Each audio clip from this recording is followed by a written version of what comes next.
স্বাগত ডিবিসি সংবাদে আপনাদের সাথে আছি আমি ইশরাত জাহান উর্মি। 250 পৃষ্ঠার শ্বেতপত্রের 22টি অধ্যায়ে থাকছে অর্থনীতির প্রকৃত চিত্র। সীমাহীন দুর্নীতি আর লুটপাটে আর্থিক খাতে বড় ক্ষতি হয়েছে পতিত আওয়ামী লীগ সরকারের সময়, তবে এর চেয়েও বড় ক্ষতি হয়েছে দেশের পরিসংখ্যান খাতে।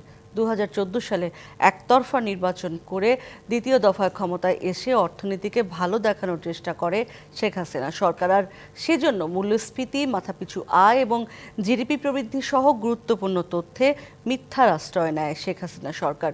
তথ্যের এ নৈরাজ্য ক্ষতি সৃষ্টি করেছে প্রতিটি ক্ষেত্রেই। বাংলাদেশের মোট দেশজ সম্পদ কত? মাথাপিছু আয়, জিডিপি প্রবৃদ্ধির হার, মূল্যস্ফীতি বা গুরুত্বপূর্ণ কৃষি পণ্যের প্রকৃত উৎপাদন চিত্র কি? আওয়ামী লীগ আমলে অর্থনীতির প্রতিটি পরিসংখ্যানেই সৃষ্টি হয়েছে অবিশ্বাস।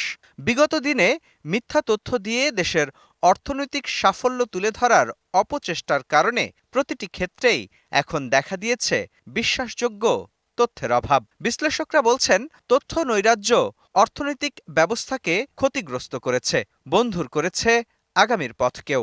ন্যাশনাল ইকোনমিক স্ট্যাটিস্টিক্স এইটার যে ইন্টিগ্রিটি সেইটাকে সম্পূর্ণভাবে ওলটপালট করে দেওয়া হয়েছে, বিশেষ করে 2014 বা 15 সাল থেকে growth figure, export figure, inflation, এগুলোকে এমপ্লয়মেন্ট বা আনএমপ্লয়মেন্ট এখন প্রমাণিত হচ্ছে যে এগুলো প্রায়ই এগুলোকে ম্যানিপুলেট করা হয়েছে। সেই সঙ্গে আর্থিক ব্যবস্থাপনাতেও শৃঙ্খলা বজায় রাখতে পারেনি আওয়ামী লীগ সরকার। মাসুল দিয়ে ধুঁকছে এখন ডজন খানেক ব্যাংক, যার ক্ষত যে অনেক গভীর। ভারসাম্য ছিল না এখানে। ব্যুরোক্রেসির খারাপ লোকগুলা, পলিটিক্সের খারাপ লোকগুলা একসাথে হয়েছে এবং বিজনেসের খারাপ লোকগুলো একসাথে হয়েছে।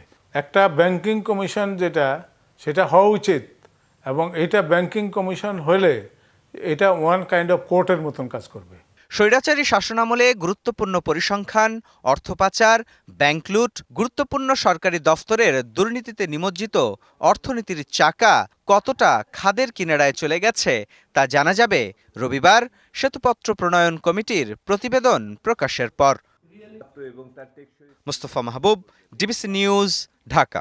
চট্টগ্রামে আইনজীবী আলিফ হত্যার ঘটনায় 31 জনের নাম উল্লেখ ও অজ্ঞাত 15 থেকে 20 জনকে আসামি করে কোতোয়ালি থানায় মামলা হয়েছে। গতকাল গভীর রাতে নিহত আলিফের বাবা মোহাম্মদ জালাল উদ্দিন এই হত্যা মামলা করেন। এছাড়া আদালতে ভাঙচুর ও আইনজীবীদের উপর হামলার ঘটনায় 115 জনকে আসামি করে মামলা করেছেন নিহত আলিফের ভাই। এর আগে সিসিটিভি ফুটেজ দেখে 7 জনকে শনাক্ত সহ মোট 38 জনকে গ্রেফতার করা হয়। এরই মধ্যে পুলিশের উপর হামলা ও সরকারি কাজে বাধা দেওয়ার অভিযোগে কোতোয়ালি থানায় 3টি মামলা করে পুলিশ। গত মঙ্গলবার সনাতনী জাগরণ মঞ্চের মুখপাত্র চিন্ময় কৃষ্ণ দাসকে কারাগারে পাঠানোকে কেন্দ্র করে সংঘর্ষ হয়। এ সময় আইনজীবী আলিফকে কুপিয়ে ও পিটিয়ে হত্যা করে দুষ্কৃতিকারীরা।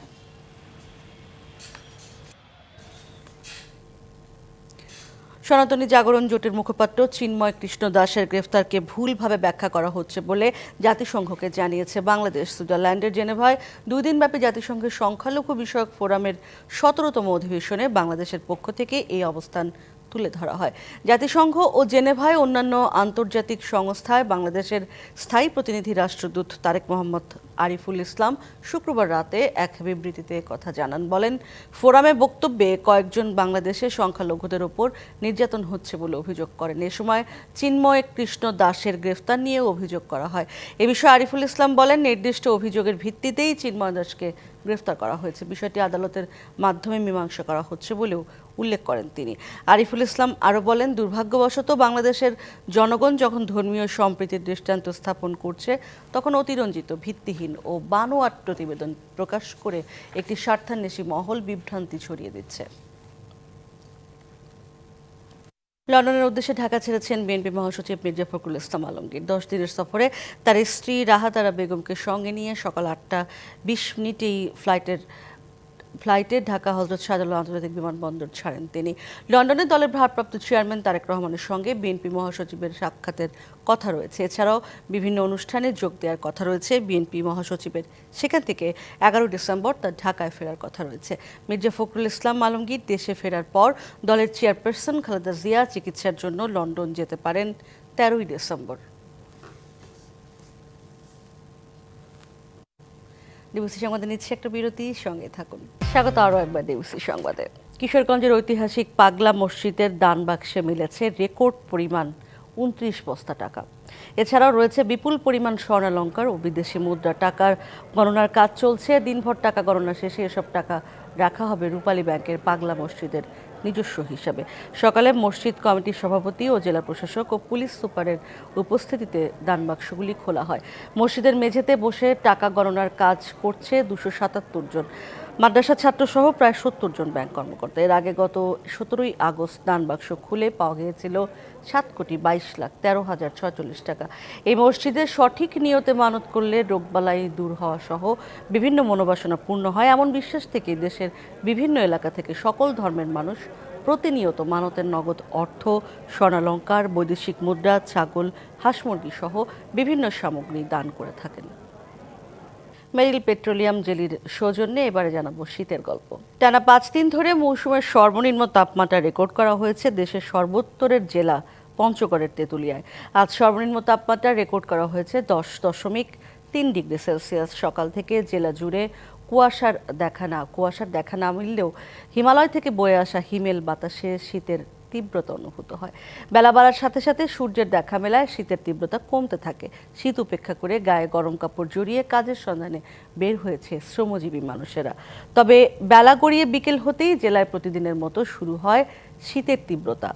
ডিসেম্বরের প্রথম সপ্তাহে শীতের তীব্রতা আরও বাড়বে বলে জানিয়েছে আবহাওয়া অফিস।